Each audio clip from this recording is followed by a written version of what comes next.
Hello friends, മുല്ലച്ചെടിയുടെ സൗന്ദര്യവും പൂവൊക്കെ കണ്ട് വരുന്ന വഴിയിൽ നമ്മൾ ഒരു കാഴ്ച കാണുന്നുണ്ട്. നമ്മൾ നേരത്തെ ഗ്രാഫ്റ്റ് ചെയ്തിരുന്ന ഒരു പീച്ച് ചെമ്പരത്തിക്കകത്ത് ചുവന്ന ചെമ്പരത്തി ഗ്രാഫ്റ്റ് ചെയ്തിരുന്നത് കിളിച്ചിട്ടുണ്ട്. പിന്നെ നമ്മൾ തറയിലേക്ക് നോക്കിയപ്പോൾ നമ്മൾ ലക്കി ബാമ്പിൽ അപ്പിക്കുന്ന വെള്ളമൊക്കെ ലീക്കായി തറയിൽ കിടപ്പുണ്ടായിരുന്നു. നമ്മൾ ഇന്ന് വൈകിട്ട് വരെ കണ്ടില്ലായിരുന്നു, ചിലപ്പോൾ അത് വാടിപ്പോയാലും നമ്മൾ വെള്ളമൊക്കെ ഒഴിച്ച് സെറ്റാക്കിയിട്ടുണ്ട്. അതിൽ നിൽക്കുന്ന അപ്പുറത്ത് നിൽക്കുന്ന മുളക് ചെടിയാണ്, അതിന് മണ്ടയ്ക്ക് കറ്റാർവാഴയുണ്ട്. ഇപ്പുറത്ത് നമ്മുടെ 2 പായൽക്കുളമാണിത്. ഈ ചെടി എന്ന് വെച്ചാൽ നമ്മുടെ മണ്ണിലൊക്കെ പടർന്ന് കിളിച്ച് വരുന്നതാണ്. ഇതിൻ്റെ വേറൊരെണ്ണമാണിതാ നമ്മൾ തറയിലേക്ക് തൂക്കിയിട്ടിട്ടുണ്ട്. ഈ ചെടി നോക്കിയപ്പോൾ ബാമ്പു ചെടി നോക്കിയപ്പോൾ വെള്ളമില്ല, നമ്മളതിന് വെള്ളമൊക്കെ ഒഴിച്ചിട്ട് സെറ്റാക്കിയിട്ടുണ്ട്.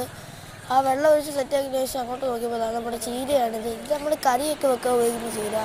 ഈ ചെടിയുടെ പേരറിയാമെന്ന് കമൻറ്റ് ചെയ്തേക്കണേ, എനിക്കറിയത്തില്ല. നട്ട് വെച്ചിട്ടുണ്ടെന്നുള്ള ഒരു പിങ്ക് പൂ പിടിക്കും. അതിൻ്റെ മണ്ടയ്ക്കിരുന്ന ഒരു പായൽക്കുളമാണ്. അടിയിൽ ഒരു പായൽക്കുളം നമ്മളിവിടെ ഉണ്ട്. പിന്നെ നമ്മുടെ വീടിൻ്റെ തെക്ക് വശത്തേക്കൊന്ന് പോയി കഴിഞ്ഞാൽ ഈ നിൽക്കുന്ന ഒരു ചെമ്പരത്തിയാണ്. ഇത് കുഞ്ഞ് സൂര്യകാന്തി പൂ പിടിക്കുന്നതാണ്. ചെടി നല്ല വലുപ്പത്തിൽ പോയിട്ടുണ്ട്, പൂവൊന്നും ഇതുവരെ പിടിച്ചിട്ടില്ല. ഇതാണ് ആ പടർന്ന് കിളിച്ച് വരുന്ന വേറൊരു ചെടി. ചെമ്പരത്തി മുകളിലൂടെ കിളിച്ച് വരുന്നുണ്ട്. നമ്മൾ നട്ട ചെമ്പരത്തിയാണ്. പിന്നെ വീഡിയോ ഇഷ്ടപ്പെട്ടാൽ സപ്പോർട്ട് ചെയ്യാൻ മറക്കല്ലേ. ഇത് പാർട്ട് 1 ആണ്, പാർട്ട് 2 ആണ്. സപ്പോർട്ട് ചെയ്യുക.